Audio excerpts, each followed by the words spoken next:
So let's close our eyes and start to feel comfortable wherever we are sitting or maybe lying down. And just listen in.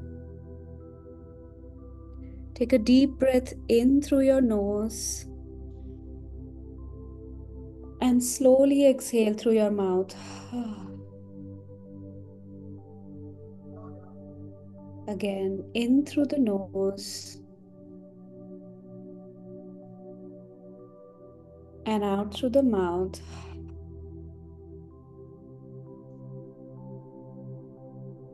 And keep doing these rounds and feel your body softening with each breath.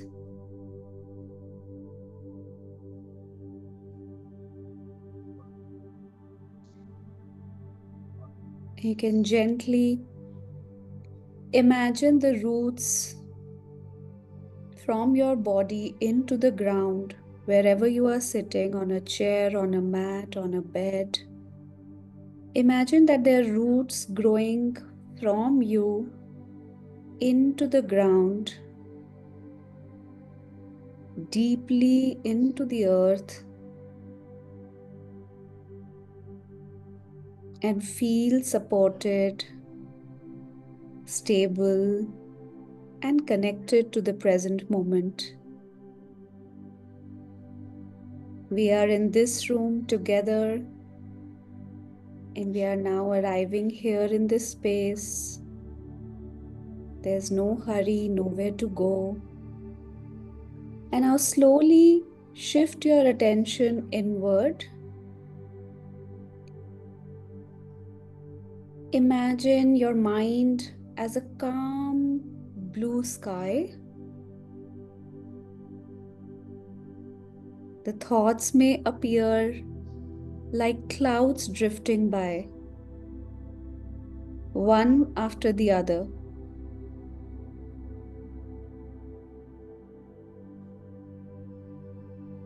Notice these clouds of thoughts,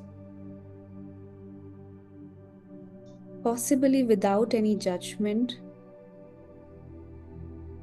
No need to hold on to them. Just let them pass.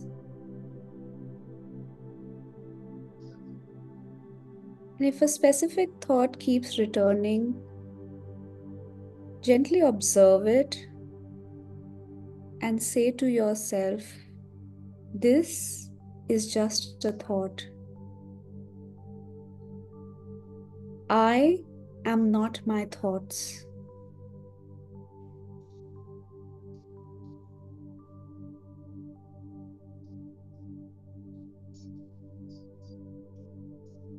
Now gently bring to your awareness a recurring thought from this time or a past time that feels heavy or unhelpful.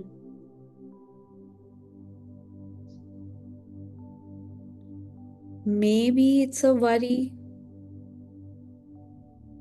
or self-criticism or an assumption about a situation.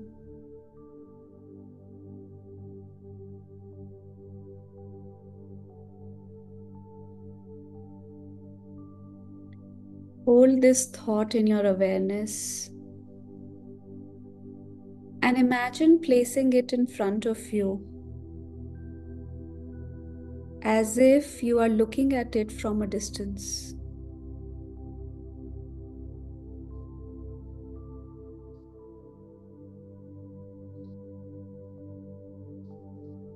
Now ask yourself, is this thought really true?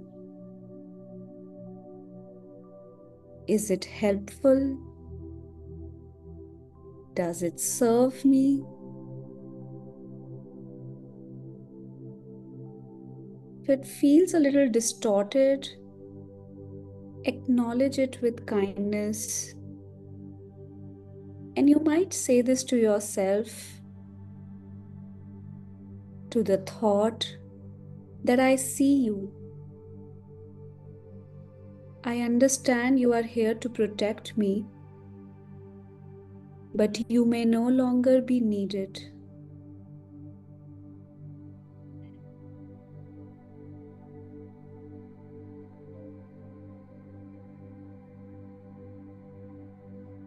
Imagine holding the thought in your hand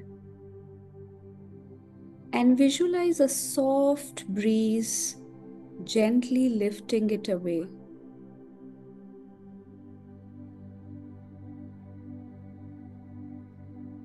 Watch as it floats into the sky, becoming smaller, lighter,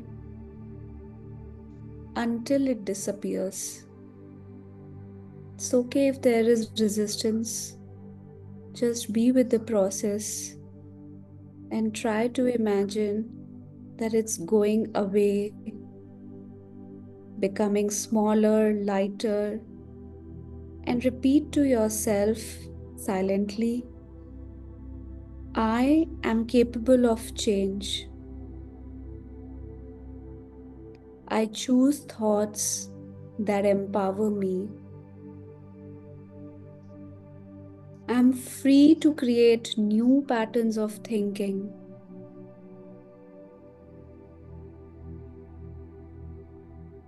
And feel the truth of these affirmations settling in your heart.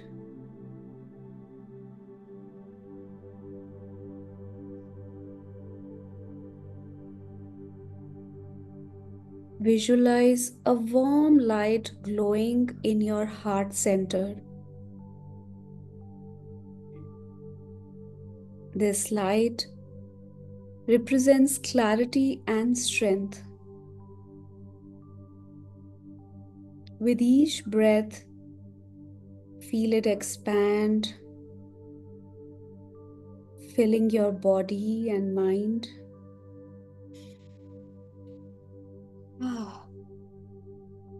And say to yourself, I trust myself to navigate challenges with wisdom and compassion.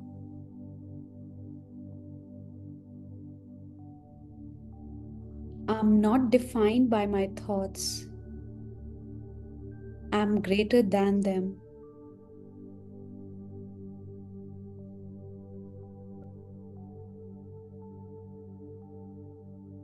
And slowly bring your awareness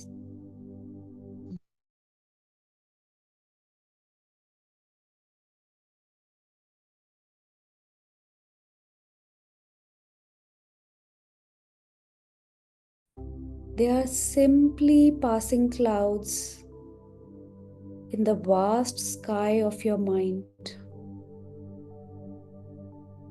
You have the power to observe them, challenge them, and choose thoughts that align with your well-being.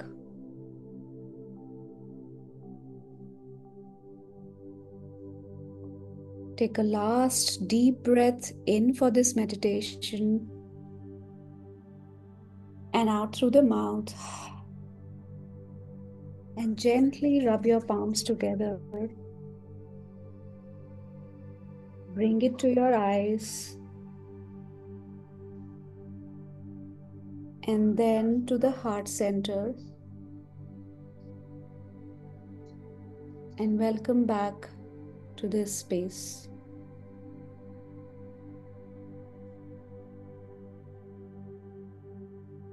So thank you everyone for staying here with the meditation.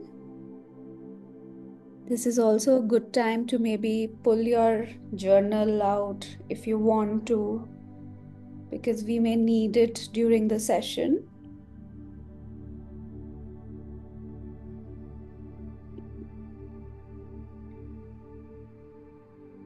Also, share the deck.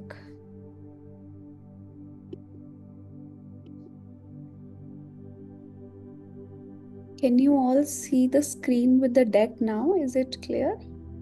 Okay, great. So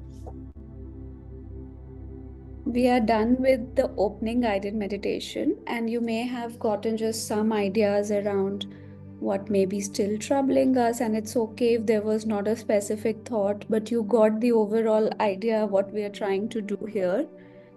So today we are talking about most common cognitive distortions and how we can find a resolution for the same.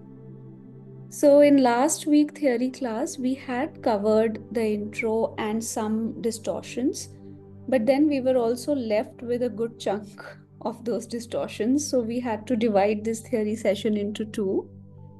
But for first 10-15 minutes, I'm going to do a quick revision of what was already done. So why this topic is so important? Don't bother about writing what's written on the slides, but if you have your personal notes, please feel free to take them because the slides will be shared once again. So thoughts are omnipresent, right? They are always surrounding our mind. And a normal human has roughly 60,000 thoughts every single day. 60,000. And almost 75 to 80% of them are negative thoughts. And 90% of these are repetitive. So if you do some math, we are constantly churning some kind of negative thoughts over and again. And this can really impact our mental health, overall well-being. I would say even day-to-day joy, right? Peace. It's going to have an impact on all of that. Because these repetitive thoughts become very deeply ingrained in the system. So, what is a cognitive distortion? Basically, these are very biased or irrational ways of thinking that can really negatively affect a person's perception of themselves or others, right? But the interesting thing is that we are rarely aware that we are having such distortions because we are mostly repeating the same pattern again and again. So it's very hard to catch ourselves. So just by knowing what all distortions exist, this literally takes our awareness to next level and we can start to catch ourselves. Okay? So these are basically faulty or inaccurate thinking, perception, or belief, exaggerated patterns of thoughts which are not really based on facts if you start to double click on them. And it just reinforces negative beliefs and it actually starts to develop somewhere around teenage. And when it stays uncorrected or, it just keeps building from there. There's very hard time that people go through after that because nobody corrects them and the cycle is just on. And it has these increased feelings of stress, depression, and anxiety because we are just believing what we are thinking. So that's another one there, right? So, what kinds of distortions do we have? There is overgeneralization, and by the way, names are quite self explanatory. But let's take a mental note here of what we are saying, right? We are overgeneralizing something, or we are jumping to a conclusion, all or nothing thinking, which is like, 0 or 1, discounting the positive, or a mental filter, which is not allowing me to see the real picture, labeling, putting somebody or ourselves into buckets, or name calling that we may have had as children or growing up years, magnification of the problem. Maybe it is this much, but I am seeing it as this much, right? Or emotional reasoning, because I feel this way, so this must be true. Okay. Should and must statements. I must get this promotion. So this is a very, it can become a distortion, and we'll talk how. Okay. Personalization and blame of blaming ourselves, blaming others all the time, finding, those kind of distortions. We'll also take that exercise. So, what I'll do is I'll go straight to something that we were supposed to be covering last time because this is new for everybody. And we'll go through these distortions first, and then we'll go backward and do remaining. Okay? So it's fresh for everybody. So, again, like last time, I don't want to be reading everything. So I'm going to start inviting people to read what's there on the slide, but also give a minute or two of their understanding of the issue so we all stay alert. It's night time, so it's very easy to slip into sleepy zones. So I'm not going to be reading the slides. So I'll request Sai to read slide 11, and then Sai will pick up the next person reading the next slide. Good? We'll just pass the ball. Thank you. Yeah, yeah, Chandni. So, under magnification, we have Can you exaggerating be the slightly importance. louder, Sai? Yeah, sure. Let me speak up. Is it audible better now? Yeah. Yeah. So, it's exaggerating the importance of negative aspects of a situation while minimizing the importance of the positive aspects, also called binocular trick. Blowing a small Hmm. mistake out of proportion while ignoring your accomplishments. Minor incidents seem like major upset or exaggerating how bad a mistake was. This hits home a lot.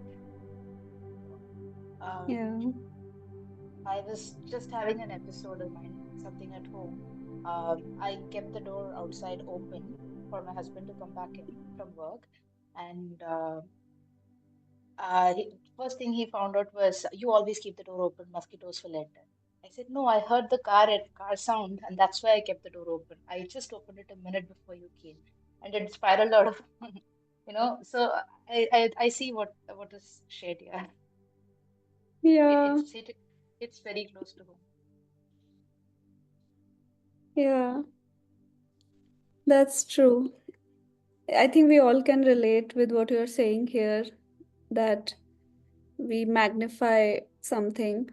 Um, yeah, Kalpesh, this is just one of the cognitive distortions, and there are many more to come. I have not started from the first to this because some people have already covered. So I'm Yeah, going makes backward. makes sense. Makes sense. So I'll give you another example of magnification, right? Like if you see what the last example on the slide is, a cook maybe who is really a good cook and is established and she knows and the family keeps praising also. But if one day she forgets to put the salt, she's saying that what a poor cook I am, right? So it is literally very situation oriented, but it is generally targeting the personality, like what a poor cook I am, or I am a terrible player, or my wife is so stupid she forgot her keys at home today, or I'm a terrible player because I got out on a duck. So this literally minimizes the importance of so many tennis games that this person might have played, and maybe they were even winning in 70% of those games, but because they that particular situation and day they got out on a duck, it's causing a major upset or exaggeration of how big that mistake was. Okay, so this is something to observe and understand deeply because we are really creating this on a daily basis and making our life and other people's lives very hard because it's concluding a lot on a small negative aspect. Like the whole food is ready. It's so the masala is cooked well, the curry would taste amazing. It's just the salt that is missing. So it's just a small tiny thing, but we'll make it about what a bad cook we are. Okay? So this is one. So thank you, Sai. And we'll also be understanding how to untwist these distortions in a while. But let's stay with this for a minute. Who do you want to pick, Sai, for the next? I'll pick Padma. Okay, thank you. Padma, are you in a mood to read the next? Chandni, can I ask something? Yeah, why not? So, can you just go back to that slide? Yeah. Padma, we'll just come back to you in a bit. So, when you say the example of the second, like I'm a terrible player or I'm a poor cook, so can you tell me why do we do this to ourselves? So the reasoning is very chemical, uh, and also very functional. Matlab, functional in a way that this is a repeated way of thinking, maybe something that's on from a long time. Maybe that's how adults around us perceived us basis one tiny mistake we were called out, or maybe because we ourselves were so hard on us ourselves as kids and nobody really corrected it, and so this kind of ways kept going. Also, some clients tell me that this helps them to stay on track with their goals. Like if they kind of beat themselves up with this kind of talking, then it helps them to keep on track with their goals. So that's how this gets developed. And the chemical reasoning is that when we have such kind of negative thinking, it's it's actually releasing some chemicals in our body which are very addictive. So unknowingly, mm, these chemicals will be produced when we are thinking negative, and we'll get addicted. So unknowingly, we are embracing more and more such pain. So Facing more, because it's an addiction, it's a place of addiction. You understand? So yeah, breaking free from these addictions is just like breaking free from any other addiction. Distracting ourselves in the moment, go for a run, go for a short walk, hear some music, go for that bath, or talk to a friend, find a sounding board so that you don't keep spiraling down into that zone. So you get the vibe. Does yeah, that answer your question? yeah, it does. Thank Okay, you. thank you so much. Padma, can we go to you now? Yeah, Okay, this is the slide for you. emotional reasoning. Believing something to be true because the person feels that it is true. Hmm. Basing views of the situation, oneself, or others on the way the person feels about them. Hmm. Usually ignore or discount any evidence that doesn't support their conclusion. Hmm. Example, I feel hopeless, therefore I must be a hopeless. If I Hmm. feel anxious, it means this must be dangerous. I feel my friend does not like me. She didn't call me today. I feel Hmm. angry. This proves I was treated unfairly. Thank you so much for reading this out nicely and slowly for us to take this in. Do you have any resonance with any of this? Yeah, just recently, a day back. Oh, if you are comfortable, you can share.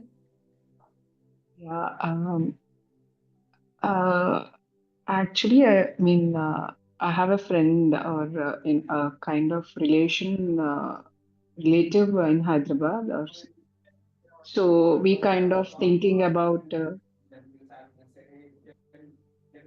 we are sorry. Can you hear me? Yeah, yeah, yeah. Any So I was disturbance? just thinking, Hmm. now it is good. So I was just thinking, I was expecting a call from her regarding what we have discussed. So I thought this time I'm not going to call her back, let her call me.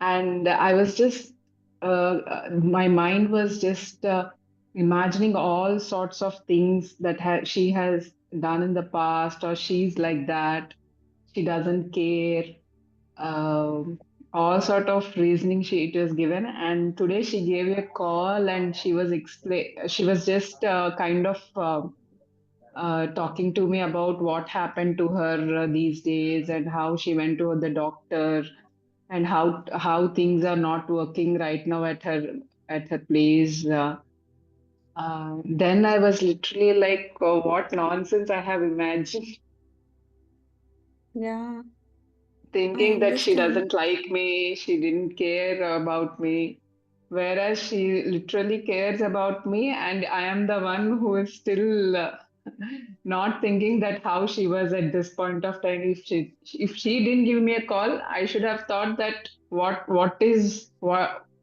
be happening to her. Is she in a Yeah, difficult assuming positive position? intent. Yeah, assuming Yeah, positive intent can be a very good solution in such yeah. problems.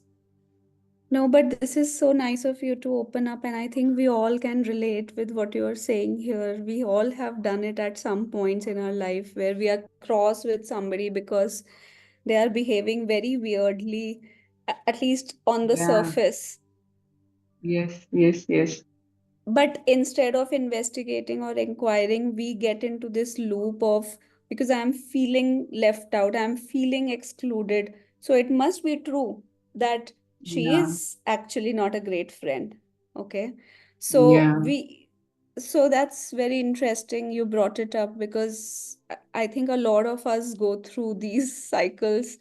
Okay, yeah, not absolutely. necessarily with close family members because we can clarify, but especially long distance or relationships where you don't see them often, you can Yeah. really get in that zone. But thank you so much for sharing that. Thank you. Thank you so much. Would you like to pick somebody to read the next one? Yeah.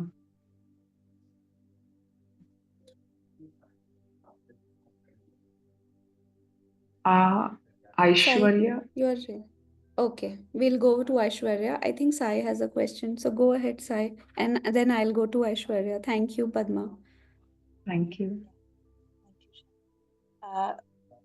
Isn't a part of it emotional reasoning seen from this point of view in conflict with the intuition or the gut feeling? Because there we are guided by our feeling and we want to believe in what it says to be guided in a situation, right?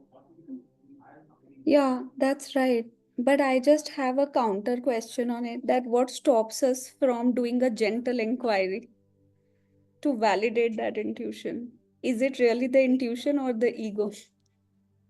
Well, I generally end up questioning the intuition all the time and I go with the rational reasoning and not the emotional reasoning. So, Okay, good. yeah. That's why the question. Yes. Yeah. The deep knowing and the gut knowing. So if you are a logical person and you are rationalizing anyway, then I don't think we fall in this trap too much. But generally speaking, a gut feel or a deep inner knowing will also come from a place of many such repetitions over time. How does an intuition get built about a situation or a person? I think unconsciously we observing the patterns and that gets registered somewhere in the brain and that's also guiding the intuition. Exactly. And so the example that Padma took, um, if this friend was faltering like this for many, many times, okay, she has not done this for the first time. She has done this for many, many times. Then I think she'd also get that intuition and she may even go with it. But more often than not, this works even in strong, consistent relationships where we are feeling less worthy. So we are concluding something bad happening to us because so and so did not respond or call or. And in that case, the first question to ask is, do they have a pattern like this? Or does this situation always play out like this? For example, if an unfair decision came in office, hypothetically, and it's going against your career as such. But this has also come from a boss who has really supported you through thick and thin. And then you are sitting with your big emotions and you are feeling rejected. And all the past wounds of rejection are just becoming and coming and big and big. And then you're in that moment, you're feeling that your boss is a miserable person. And so he must be miserable because I'm feeling so. I have every right to. He promised me something and he did not deliver. So in that moment, the distortion is that we forget their past behavior, the patterns that they have demonstrated, the consistency that they may have shown. So that's not intuition, that's a distortion. And intuition is generally coming from a place of really knowing that there are more data points to support. And that's how it sits in the unconscious and the subconscious, and it becomes an intuition. If that helps to clarify. Yeah, that makes sense, Shan. Thank you. Like, I don't want to sound mean, but in Alia's and Ranbir's marriage, if an infidelity happens, will any of us be surprised? We won't. No, right? This is a place of intuition. This has happened so many times by now that it's not up for Yeah. debate. Yeah. Fair? So, but on a counter example, maybe it's a slightly hard belief for a Ranveer Singh, for example. Okay. And he may have, if there is an error of judgment or one mistake, people may still attack him with the emotional reasoning that, oh, he has put so and so through so much. But if we really reason well, we will also understand that may not have been a pattern of his life. It may be a one off. So there is that distinction. Distortion can still happen for people. They may say sare actors, same class of people. You understand? So, but I'm just Yeah. taking some very live examples. I hope that clarifies. Yeah, Shan. Thank you. And it's even more for the fans of Deepika, right? This will be even more profound for the fans of Deepika. Suppose this was to play out, then Deepika's fans will be having this emotional outburst, right? They're like, yeah, this is how this person is. But maybe we know that's not the person, at least of what the intuition looks like. So, you understand? Feels like. So, does that help, Sai? Yes, yes, Chandni. Okay. Would you like to pick somebody else? Oh, you already did. Sorry, Aishwarya was picked. Thank you. Aishwarya, is it okay for you to go to the next slide? Yeah. So the slide talks about should and must statements, which creates precise and fixed ideas of how others should behave and overestimate how bad it is when these behavioral expectations are not met. Rigid rules often leading to guilt or frustration. The examples would be I must get the promotion this time. My husband shouldn't be having arguments with me. You should be married by now. My children must always agree with me. So I would just like to share what resonated with me from this slide. So since I Hmm. was born and brought up in a way where I was told that by a certain age you should be married and you should kind of have a certain career path and you should be earning so and so. It was very difficult for me to accept that I wasn't married by 24, which is ideally a very young age. We still have a lot to Yeah, explore in life, but of that's course. something that did resonate because it was difficult for me itself to accept that I haven't been married. Other people's comments would hurt more because I myself was dealing with it, and I didn't know what to do beyond not getting married. So I think, yeah, I Yeah, do understand what this talks about. that's a beautiful sharing. And then their shoulds become our shoulds. And then in no time it's a distortion, because who said that's the ultimate reality? People are getting married at the age of 50 also and leading very happy lives. I mean, quality of life. And yeah, you're absolutely right. Anybody else True. resonates? Also, Aishwarya, if you'd like to pick up somebody for the next one. I have to say something on this one, but let's just see who you want to pick up first. Yeah, I'll just pick up Dimple. Okay, thank you. So on, I'll get to Dimple in a bit, and thank you, Aishwarya. So let's go to the last one also, right? My children must always agree with me. Half of the children sitting with me in therapy are processing exactly this pain, so I should definitely talk about this. When I say children, I mean teens, right, over the age of 13. Uh, it's a parental ego. It's a part of their identity if children don't agree with them sometimes, right? Now, new age parenting is getting more open and more accommodating of children's viewpoints and all of that. But it's, if we just go back in the era where most of us were born and brought up, it's a disgrace. You're disobeying. It's a disgrace.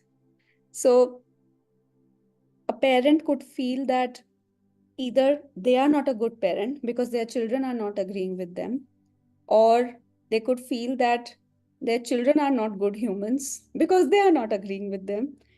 This can go anyway. But the reality is that children have just chosen to come through us, right? There's, in no way are they supposed to mimic us, be us, you know, they are just their own free beings that they are.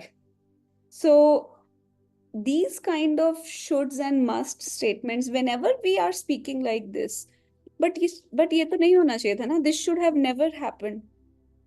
That time we should really catch us. Who defined this should? Is this really my value system? Is this a borrowed value system?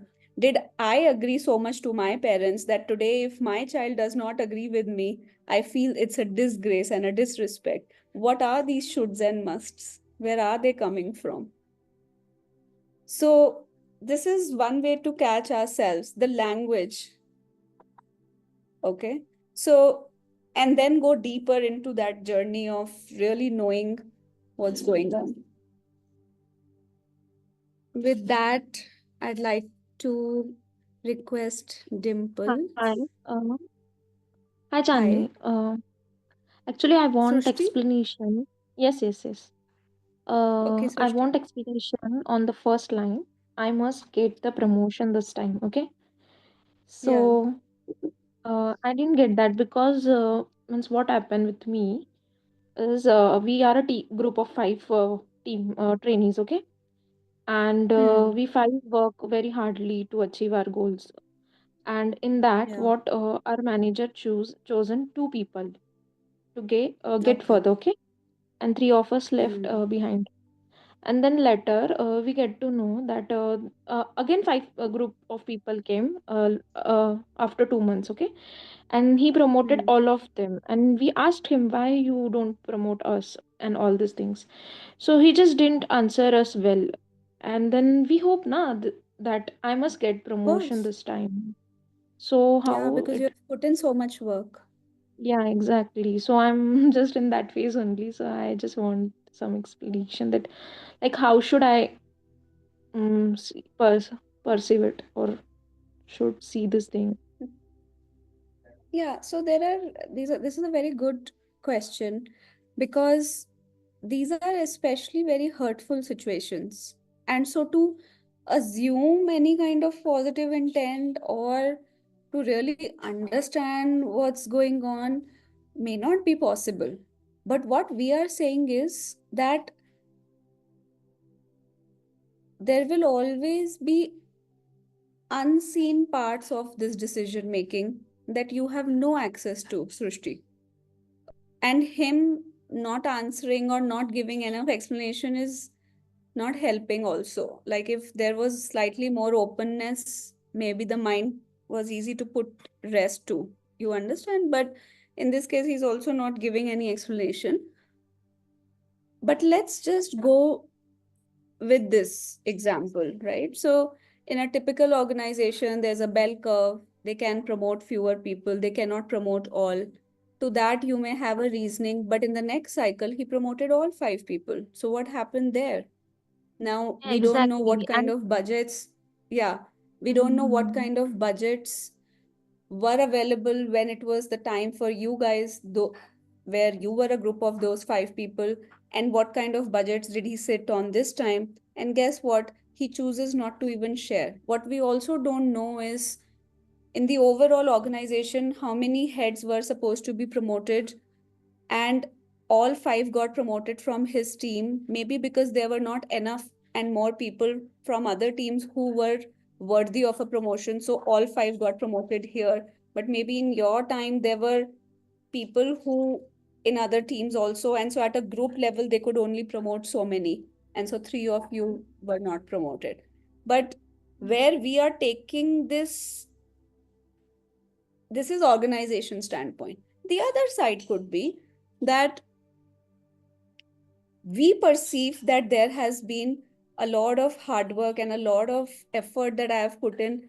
And I know for a fact that I couldn't have done any better. Okay.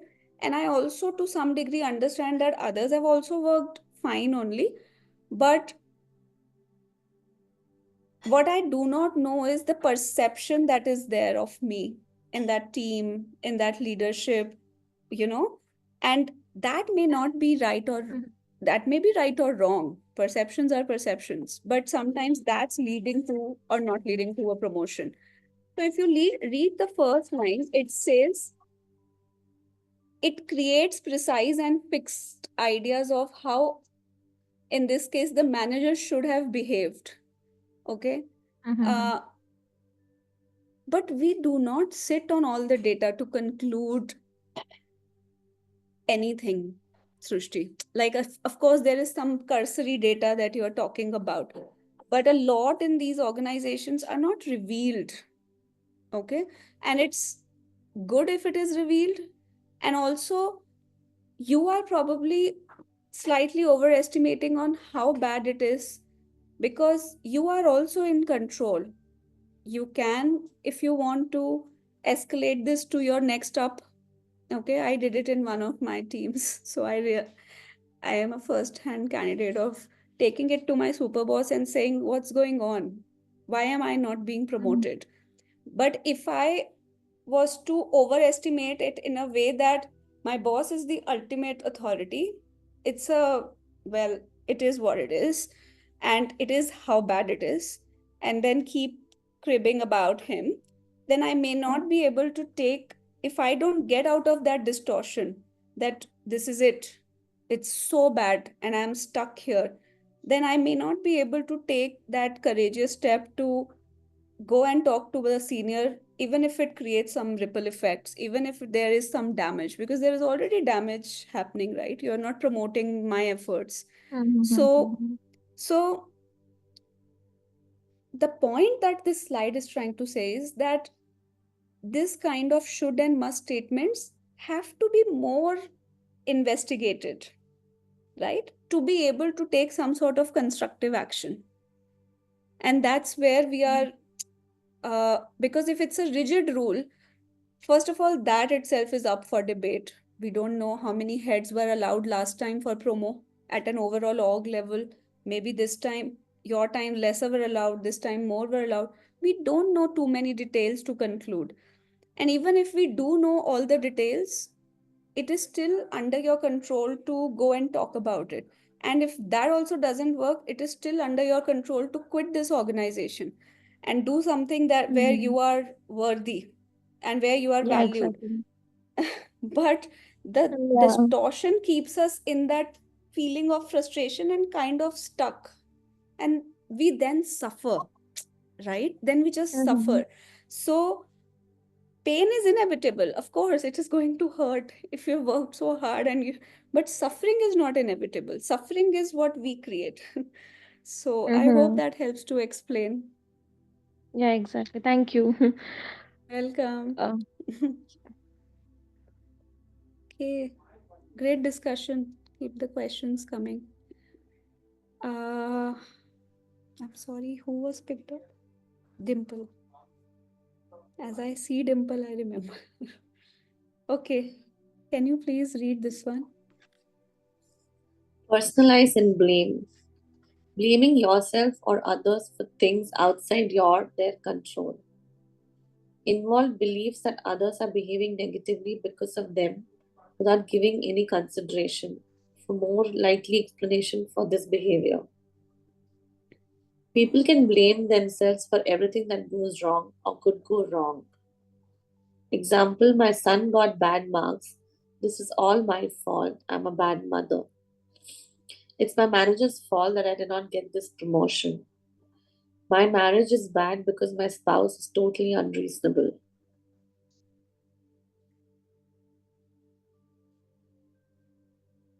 So these can be towards ourselves, can be towards others, right? And it's very human. So I'm not saying that we will not have this, but we are just gently investigating this more. Um,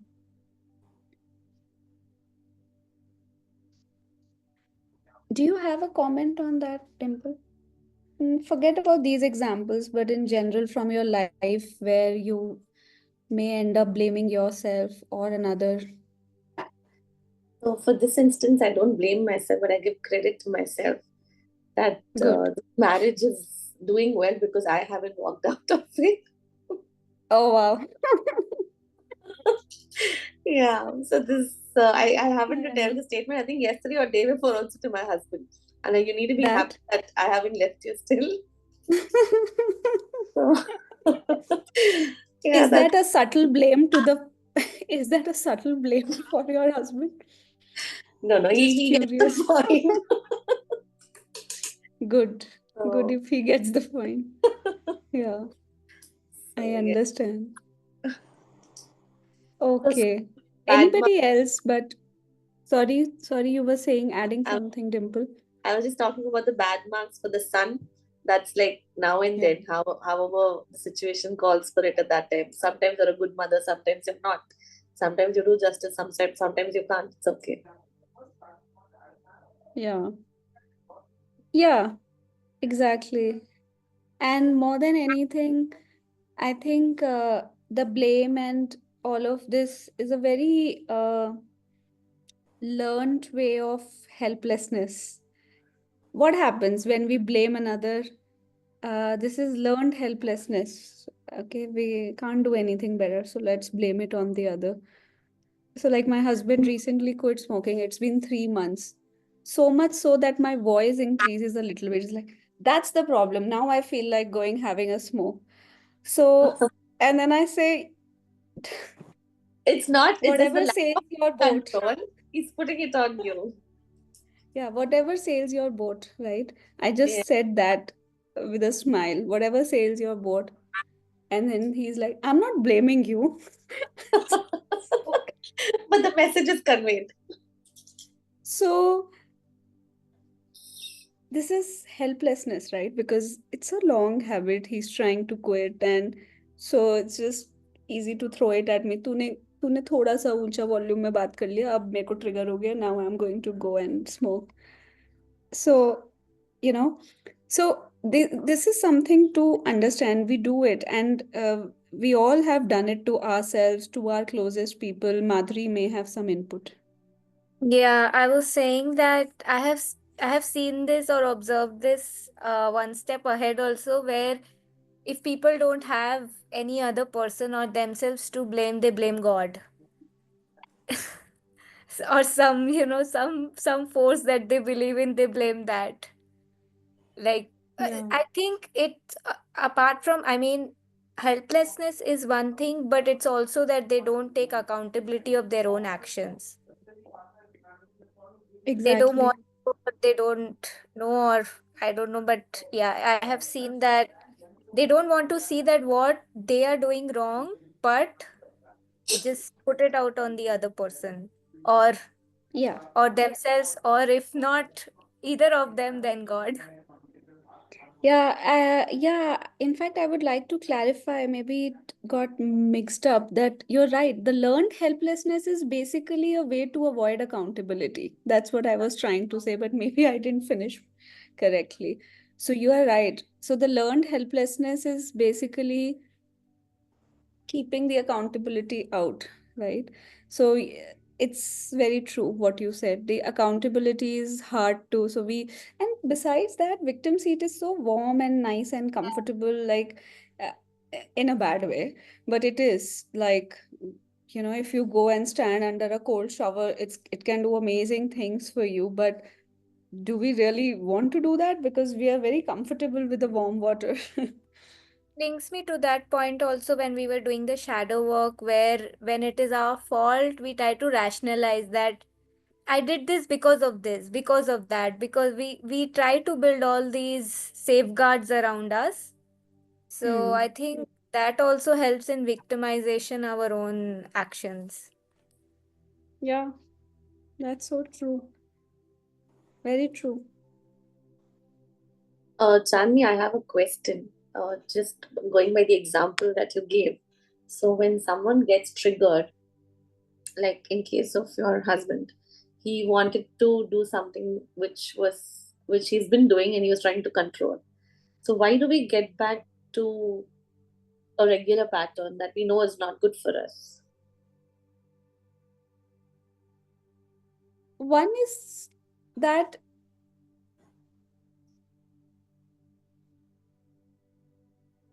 while we are blaming others, what this is helping us to do is it's maintaining some sort of righteousness, or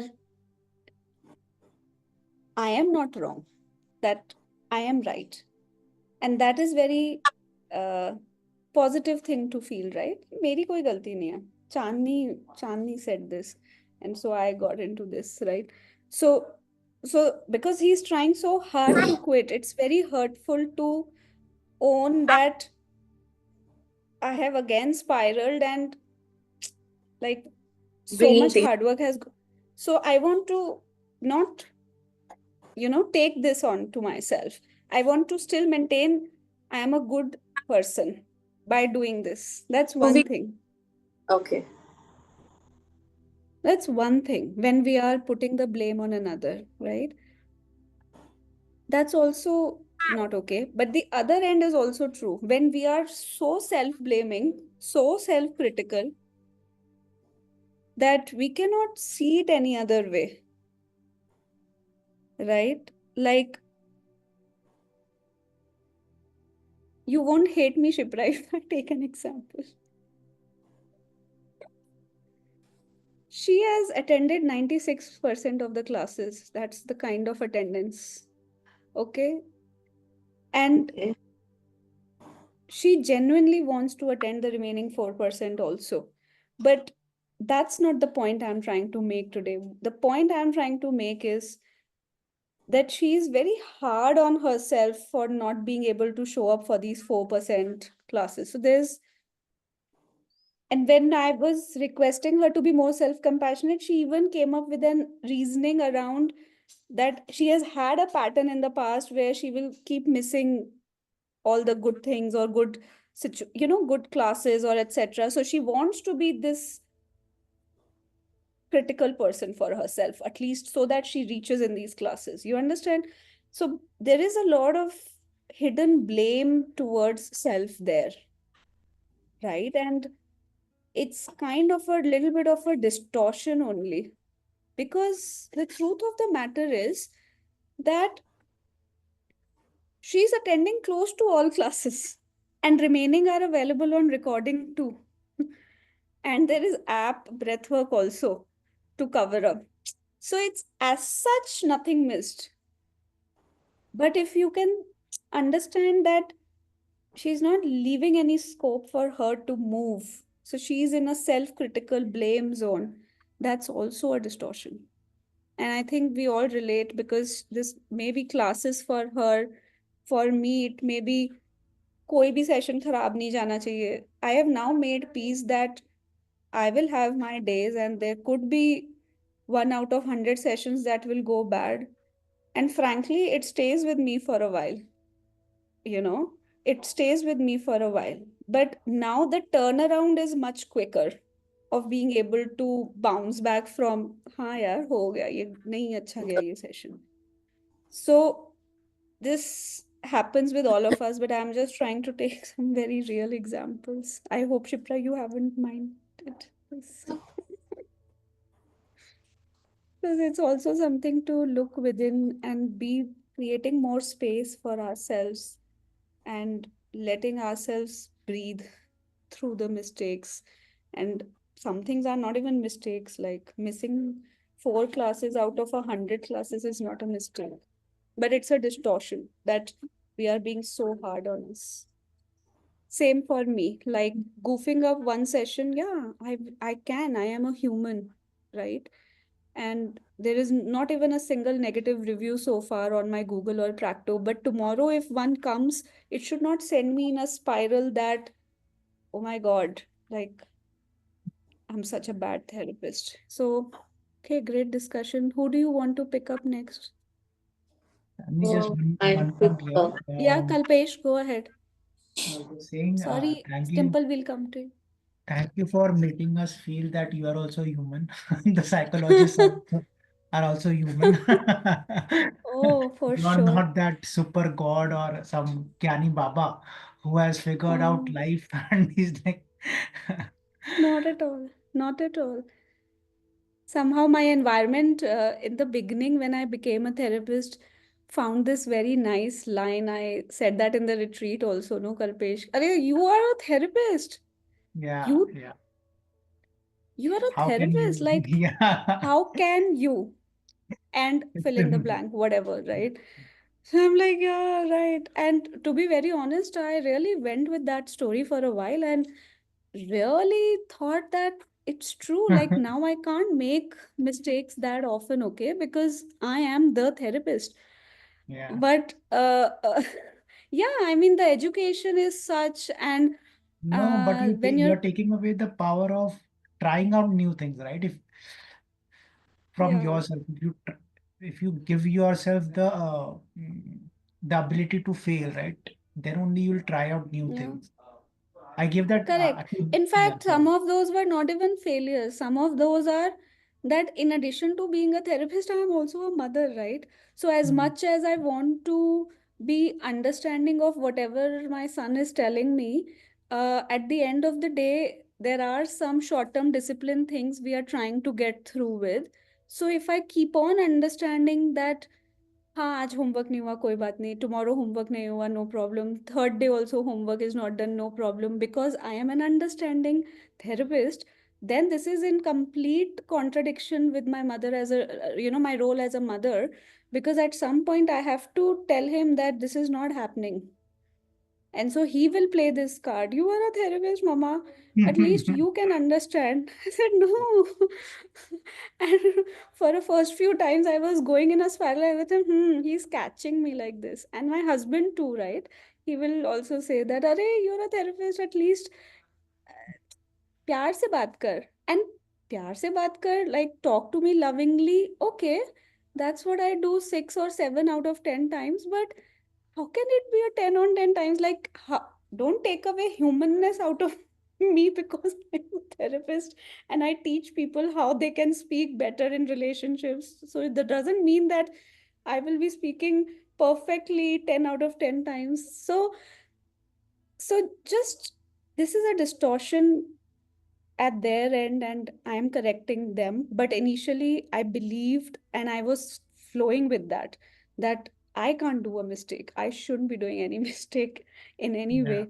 Yeah. And mistake, perceived mistakes, right? Not a mistake that I feel, but they feel it's a big mistake.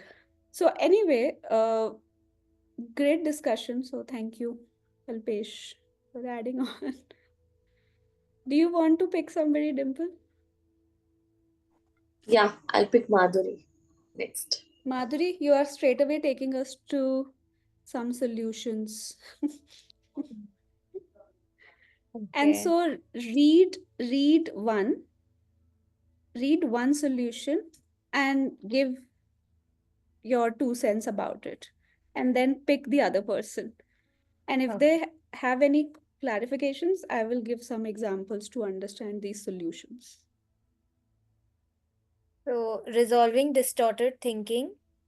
First is identify the distortion. Write down your negative thoughts. Help identify which cognitive distortion you have. Make it easier to think about the problem in a realistic manner. I Yeah, mean, this this is is what I quite, you yeah, quite like we are going slide by slide. The way examples are also given, it's very relatable, and we can actually categorize into which distortion our minds are going. So, yeah.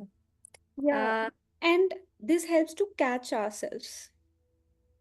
Like if we can just read through these that big slide that came in the beginning, which had all the distortions listed, right? Now it's somewhat easy to catch that am I overgeneralizing? Am I doing emotional reasoning? Am I doing labeling? So it will be very helpful to then deconstruct it or kind of untwist it. But if I don't know what I am doing, hmm. then it can be quite confusing. You were trying to add something. No, that's what I was saying that I mean, when I observe patterns, I can make out that some kind of, distortion is there, but I could never get into the exact wordings. But since I have been a Nada. part of this, and it actually helps, it clicks your mind that, oh yeah, I had heard about this, exactly what my mind is doing right now.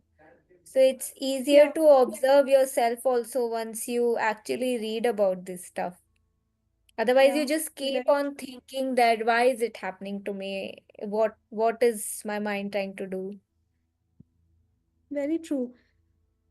Yeah.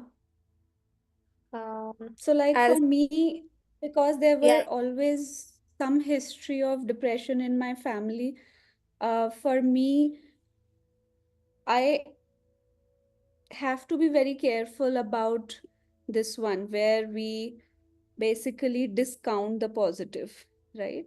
So, but this wasn't very clear to me for a long time. That's why if people around me are trying to project something, I'll also go with their story.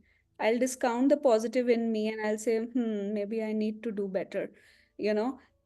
But it took me a while to understand that because there have been depressive tendencies in my family. So it's very easy for us to discount the positive in my family. So including positives in myself. so, uh, so of course there are others, but you'll be able to see that there will be these three or four distortions that you will always fall into, mostly. Not saying we yes, can't fall in the others, but if you sit with it, you will see ki these three and four will be very evident. that's how our patterns are made, I think. Yeah. And do you want to pick somebody for reading the next solution? Yeah, I'll pick Shipra. Okay, Shipra, go.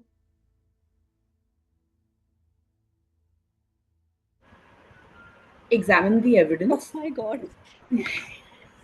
Okay, let's go. Okay. Instead of assuming your negative thoughts are true, examine actual evidence. List several things you do correctly when you feel you cannot do anything right. Oh, this is very personal. So, I didn't pick you. since I've been a lawyer, obviously people come with their cases to me and expect, like miracles in a day or two. It doesn't work that way. So, generally, like legal proceedings take a lot of time. And when the orders don't come in their favor, when they don't have good things to say, I often think, what's the point of the career? In spite of the fact that I've actually won cases. So then, I think I should, if I honestly, if I sit to do this, I think half the day I'll be doing this only, examining the evidence, because, then there is so much to mentally understand and note. But, this is very real. And I think it's not just with respect to the career, but personally also, if you're labeled, you tend to take it personally, and you don't realize that You have not been this person in the past. For example, I Exactly. generally struggle with consistency, but I have shown, proof that I can be Yeah. consistent. Yeah, but Yeah. it doesn't sit in my head. I'm still like inconsistent. So for some Yeah. reason, I understand. Yeah, yeah. and that's So why half a day is okay to take one fine day. Because I'll tell you the power of writing your own things where you have gone right, or maintaining a small journal can actually go a long way.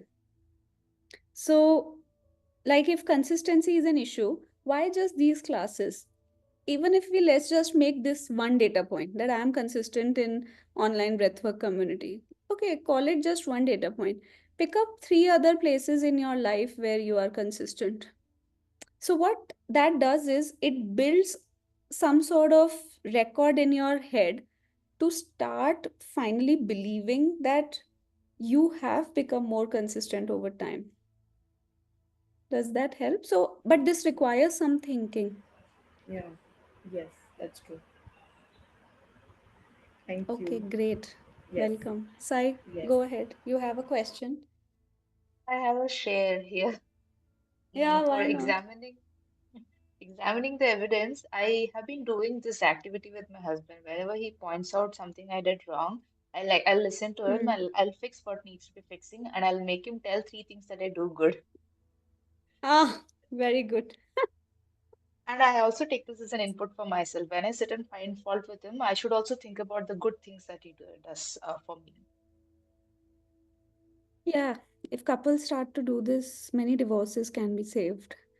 Because, yeah, I'm not just saying it lightly, because the same is true for couples too, right? Each of them getting 60,000 thoughts in a day, 75% negative about each other only, right? Who else? And then 90% are repetitive. So, unless we are doing this, what you are trying to say, there will be no fun in life. There will only be complaints and nothing else. And this doesn't mean so go into this toxic positivity of keep giving praise to each other. No, but if we do know that we do fall in the trap of negative way more than positive thoughts, then this is a very good exercise to take. For every one negative, tell me three positive. It's literally reversing the zone. Yeah. Good. We'll play this game later. Go ahead, Madhuri. I have two things. First, for the thing that you told Shipra on the power of belief, I've been reading the Bhagavad Gita, and there's a very beautiful quote there: "You are what you believe in." Just wanted to tell and share that with Oh, the whole. And second thing I wanted to actually oh. ask you is, so all these distortions that we are talking about, negative thinking and all that, but does it apply to our patterns as well? Where, say, for example, I have observed that I have this pattern like I can't pick up the phone and talk. It just give me a lot of anxiety, and especially to people who have been like who have seen my old, like the last version of myself since I started working Hmm. on myself and all that. So pre Mm, that, whoever was in my life, and it's very difficult to again start and go back to those past things, and because they also have an image of me, like how I used to behave 5 years or 4 years ago. So lately, like today only, I got a call from a relative and he wanted to speak to me. Though this conversation went on very smooth, but since the entire day, I was very anxious on, how the conversation would go. How will I talk to that person? I used to talk like this. Like there's an image of me also in my head, like how last I spoke to that person. And like, does this kind of uh, relate to that as well, like our past patterns or the patterns where we have not like really come up or solved that? I mean, I don't know, especially when anything relates to my childhood or past, I just get a Hmm. lot of anxiety on how to deal with that. Yeah, it is somewhere coming to the shoulds and musts, right? Of what we were in the past, no? You don't want to be that person from the past. Yeah, But the yeah. I mean, that subconscious, I have this, changed. sorry? I mean, I know that I have evolved or changed in certain aspects, but when you confront to that person, certain memory kicks in and you go back to the older self of yours. I don't know if that Yeah. makes sense. So are you trying to confront, or a part of you is actually unknowingly thinking that you have to conformity with an older part of you because they only know that part of you?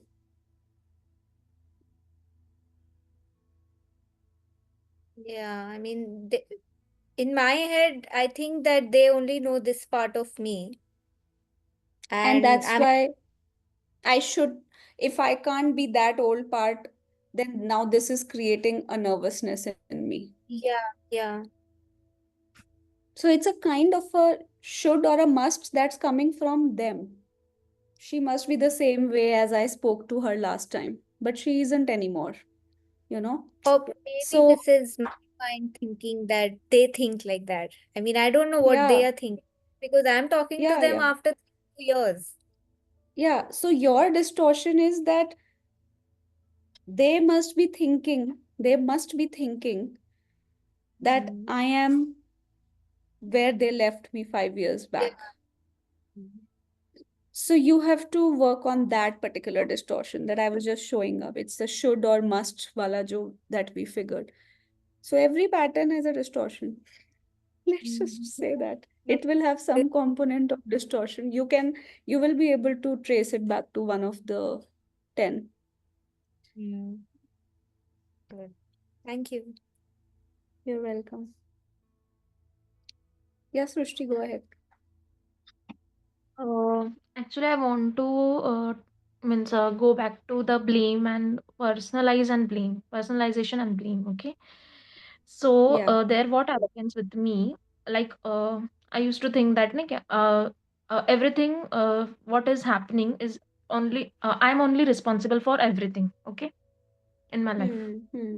So Hmm. it becomes so in intense that it is having negative effect to me. Means I'm just becoming so much stubborn on myself only. What I'm thinking, I'm getting that. So Like, I'm not blaming give me an anyone now example. in my life. If Yeah, you're some just blaming things happen, yourself. Hmm. no, I'm not blaming myself, but I'm just thinking that I'm only the responsible for all the aspects. Like, if it is not happening, I'm not blaming the other person. Means in small things, there must be means their fault now, but I'm just taking it on me. Means I should do Okay. this or I should do this, and this is becoming negative for me. So this might happen, See, no? there are two parts to it. Yes, there are two parts to it. Some of this may be your authentic growth of you knowing deeply that, like, I know that I can keep my room more clean than what I Mm-hmm. have been. Okay. Okay. This is not debatable in my head. Now, my Mm-hmm. husband can confirm that, my mother can confirm that. It doesn't irk me anymore because they are right. Okay. But the earlier example, what I was telling, right? That he's trying to tell me that now you have raised your volume, this has triggered me, so I'm going for a smoke, right? Okay. That's a blame on me, okay?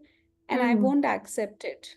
So I responded to him in a light way that, okay, whatever sails your boat, this is not on me, okay? But these are very different things. So what I'm trying to say is there are a few things in our life which we need to own up. It's not about blaming ourselves. We know for a fact that Mm-hmm. in this relationship, it's my pattern that I don't show as much love. okay? And it's a need for the other person. I'm not vulnerable enough. So it's a pattern in me. I know I have to correct it. That's not a blame. But if you catch yourself that everything that's going wrong in your relationships or life is only because of you, and you're not able to attribute that what is the other person's co-creation or what kind of situation you were in, that means you are really blaming yourself. So it's a Like what deep seat. happens? Yeah, go ahead. Mm-hmm. Means I'm in a Go ahead. relationship, okay? And Hmm. what happens? Means I tried so much to make it work, okay? And I know everything. Means I even journal because there are a lot of thing happening now. So I used to journal the things, what the conversation we had or everything. And Yeah. after that also now, it doesn't work, okay? So Hmm. means it's fine for me for 3 months, okay? Now again, Hmm. what happened, I'm thinking that it's my fault because the previous, means I just link my whole life, and I just think there is some issue in me that in childhood happened, that's why I'm not means getting that love from other people. Means I'm just blaming Okay. myself, or I don't know why I'm just linking everything and it's come up to me only. Like I'm not Hmm. doing enough for it. And even in my office also, Understood. same thing happens. So it's just Hmm. it's I'm just thinking that I'm in a loop of self blaming or something. Means it goes well for 3 4 months, and then after again I get that issue, and I just think that हाँ कैसे ना कैसे तो भी मैं ही responsible हूँ इस चीज के लिए. Have you been blamed a lot in your life? Mm, I don't know. No, that much. No. No. So this is probably your self-critical voice then. Maybe. So in cases like these, we have to extend a lot of self-compassion to self, right? So I'm not saying shy away from taking responsibility of what is your co-creation or wrongdoing in that relationship. By all means, own up to your co-creation. But also, it's not possible, right? Ki if two people are in a relationship, that the other person is never wrong and you are always wrong. There's something definitely wrong about this interpretation. It is a distortion. It is likely you blaming yourself most of the times. Or maybe we have communicated such vibes about us to other people. So now they are also just jumping to conclude that it's your mistake only.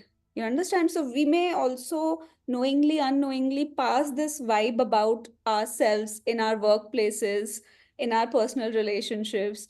You know, Chandni is easygoing. She doesn't have a sense of Mm-hmm. boundaries. Chalega, chalega. It's okay. Nahi chalega. When, how will I teach another what my boundary is if I don't know what my boundary is? So, in the same way, it's a very responsible thing to own up to the areas where you are really having something to correct. Suppose disrespect, right? Oftentimes relationships may disrespect is there. That can't fly with anybody. So if we have to correct it, we should correct it. But if it is so portrayed by the other person or by ourselves that every fault of this relationship is just coming down to me, then there is something wrong there. This is likely a distortion. But this needs Mm-hmm. more investigation. So sitting with a therapist would be a good idea because this cannot be solved without hearing the complete story Yes, yes, exactly. and maybe some Thank childhood stories as well. Yeah, you're welcome. you. Yeah. Thank you. Okay, thank you. Who was speaking last and who picked up who? Yes, please, Shipra, tell us who you want to pick up. I pick Kalpesh. Is he there? Kalpesh, yeah, yeah. Yes. Kalpesh, would you like to go next? The double standard method. Hmm. Talk to yourself in the same compassionate and kind way you would talk to a friend. Replace the harsh tone to the kind. Okay, I think any inputs, Kalpesh? Yeah, happens with me a lot, wherein I hold a lot higher standards for myself than I would to others. So if I teach, right, and if a colleague of mine is not able to solve a question in the class, Hmm. I'm like, okay, that happens, right? You are 8 out of 10 questions you're able to solve, Hmm. that's good enough. But I hold myself Hmm. to the higher standards, like so I'm an IIT, so I need to be able to solve all the 10 questions. How can I not Oh solve all God, the yeah. questions? Yeah. So happens Oh, to that's me a all the lot. time. Yeah. Yeah, and Yeah. it also exaggerates with the feeling of students assuming you to be godlike, wherein, oh, sir would know everything, he has sorted. That's why I told you, thank you for Yeah. humanizing, or just like, Of so yeah, course. happens a lot. I hold myself to much higher standards than I would hold anyone else, and that's what I'm working on. Yeah. That's beautiful. So if you can talk to yourself in a way how you would to your student or to a friend, you may fail initially, but eventually it's a softer way of talking, right? As I was explaining that it's like, it's okay, Chandni, this happens, right? Because if this happened to my friend, a close friend Joy, I would say, it's okay, Joy, it happens, right? So can I just replace Joy with Chandni and say, it's okay, Chandni, it happens? So it may sound very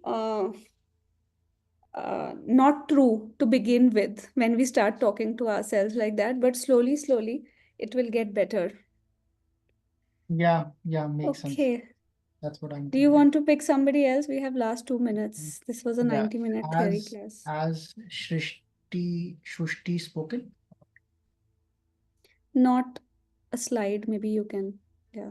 Srushti, do you want to take? Let's go to the last one on the slide. That's a very interesting one I want to cover. Okay. So should I pick the experimental technique or thinking in No, shade on the of gray? last one. Okay. Very powerful. Yeah, Thinking in the thinking in shades of gray. thinking in shades of gray. Evaluate the things in a range of 0 to 100 rather than all or nothing. Think of things as a partial success rather than a complete failure. Yeah, it's a beautiful one. Do you have any thoughts on this? Yes. Like when I used to give my CA inter exams. Hmm. So sometimes what happened, one of my subjects I didn't score well, and we used to Hmm. go in that thing that like ये मेरे से नहीं हो रहा है पूरा ही. Hmm. So we don't see ना, we Hmm. got exemption in one of subject. Yeah. So Yeah. that's also a partial success na? Yeah. It is partial success. And that's a very good example you have picked. And I would say that this goes with everything we are trying to do. If we are trying to do a diet, for example, right? And Mhm. we miss a few days of a proper following of diet, right? And we say, leave it, right? There's no point of doing this diet. I have goofed up 3 days. I was attending this marriage. I've already put up 1 kilo up. Ho gaya, abhi kya, leave it. This diet is a waste. I am a waste. Forget it. But if we were to really evaluate things in a range of, I have been on this program for 30 days. I am going to be on this program for another 60 days. Out of these 30 days, I have not done that well for 3 days. Okay. That means remaining 27 days, which is a partial success. It is a partial success, right? This is not a complete failure. In fact, it's quite some success. But oftentimes we fall in this all or nothing thinking, right? So what's the point now? Like as Kalpesh was saying, what's the point? Like if I am an IITN and I'm not able to solve this one problem, what's the point? But maybe he had some initial ideas of solving the problem. Maybe he had some things written down around what could tentatively a solution could start to look like. That's a partial success, right? It's not a complete failure. And even if you were unable to think of anything, right? But you are able to solve so many other questions within the same topic, that's also a partial success. It's not a complete failure because you didn't understand one topic, even if you're an IITian. So, on that note, these are some ways of resolving, and then there are other ways which are listed. You will have all the slides. Um, and I know that we may not have been able to go into all of them, but the slides are very self-explanatory. And so for the people who were joining and where we haven't covered the first few slides, uh, these are self-explanatory. And if you have any questions, let's make it an engaging discussion on the group. You can send some things there and we can get in some discussions there. So on that note, let me stop sharing. And thank you so much for staying till the very end. No, it's very, very late, but Thank you. glad Very that you session. all could make it. Yeah. Stopping the recording.